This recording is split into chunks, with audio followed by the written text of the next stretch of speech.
نحمدہ ونصلی ونسلم علی رسولہ الکریم اما بعد فاعوذ باللہ من الشیطان الرجیم بسم اللہ الرحمن الرحیم السلام علیکم ورحمۃ اللہ وبرکاتہ۔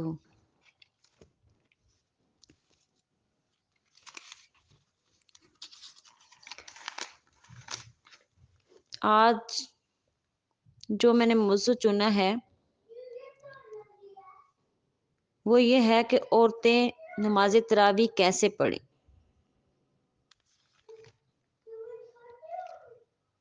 اس میں حدیث مبارکہ بھی ہے کہ نبی کرم صلی اللہ علیہ وآلہ وسلم نے فرمایا کہ جو رمضان کی راتوں میں قیام کرے اس کے تمام پچھلے گناہ معاف کر دیے جائیں گے۔ سبحان اللہ۔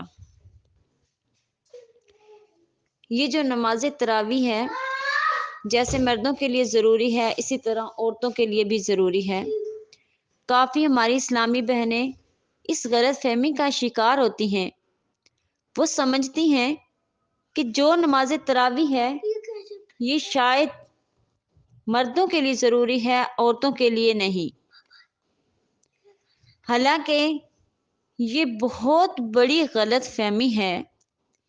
یاد رکھیے گا کہ نماز تراویح کی جو نماز ہے یہ سنت موقدہ ہے، اس کو اگر جان بوجھ کر چھوڑیں گے تو بہت سخت گناہ گار ہوں گے۔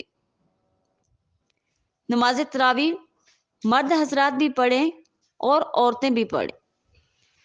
بغیر کسی شرعی عذر کے اگر اس نماز کو چھوڑا تو گناہ گار ہوں گے، بہت سخت گناہ ہوگا۔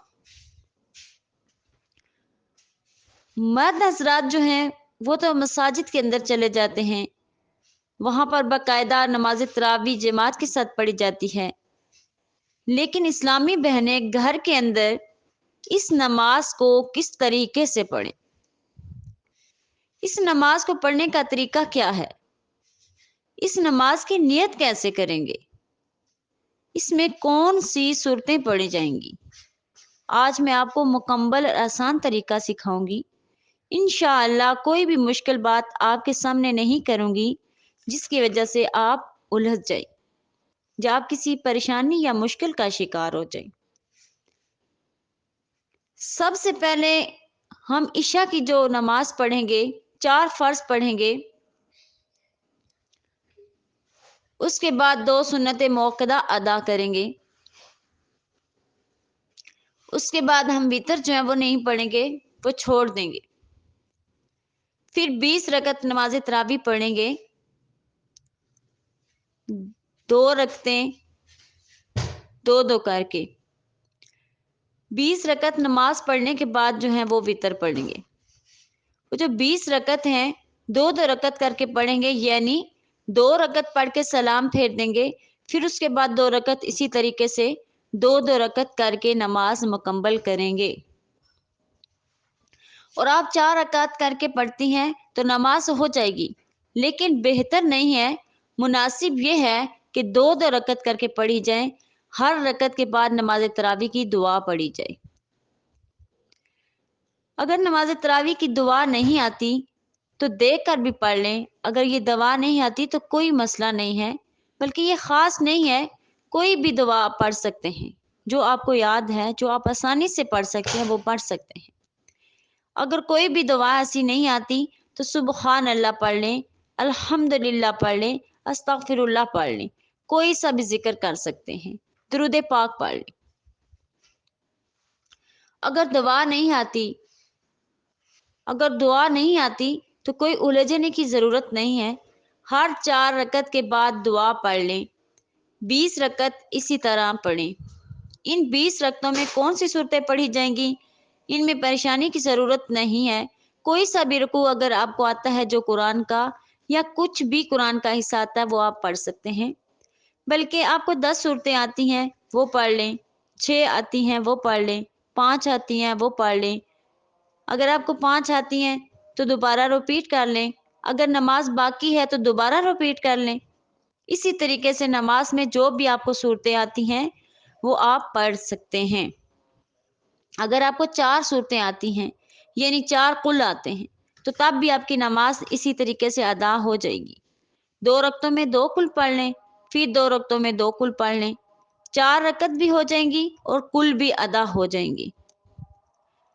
اگر کسی کو 2 صورتیں آتی ہیں اور کچھ بھی نہیں آتا تو وہ 2 صورتوں کے ساتھ بھی نماز پڑھ سکتی ہیں۔ ایک صورت ایک رکعت میں پڑھ لیں اور دوسری صورت دوسری رکعت میں پڑھ لیں، لیکن ترتیب کا خاص خیال رکھنا ہے۔ آخری بات سمجھیں، کسی کو ایک صورت آتی ہے، سورہ اخلاص، قل هو اللہ احد اللہ الصمد لم یلد ولم یولد ولم یکن لہ کفوا احد، تو کوئی حرج نہیں ہے، آپ کی نماز ہو جائے گی۔ یہ تو تھا نماز کا طریقہ۔ اب نیت کیسے کریں؟ نیت دل کے ارادے کا نام ہے، اس کے علاوہ زبان سے نیت کرنا کوئی ضروری نہیں ہے، لیکن علماء فرماتے ہیں کہ زبان سے نیت کرنا مستحب ہے۔ مستحب کا مطلب ہوتا ہے کریں تو ثواب، نہ کریں تو کوئی گناہ نہیں ہوتا۔ اگر آپ نے کرنی ہے تو پھر بھی اس طرح کرتے ہیں، میں نیت کرتی ہوں 2 رکعت نماز تراویح کی واسطے اللہ تبارک تعالیٰ کے منہ طرف خانہ کعبہ کے اللہ اکبر۔ لیکن ضروری نہیں ہے، یہ تھا طریقہ نماز تراویح کا۔ 20 رکعت پڑھنے کے بعد دعا کریں، اب وتر پڑھ لیں۔ امید کرتی ہوں میں نے آسان لفظوں میں سمجھانے کا طریقہ اختیار کیا ہے۔ میں دعا کرتی ہوں اللہ تعالیٰ ہمیں دین کی سمجھ عطا فرمائے، آمین ثم آمین۔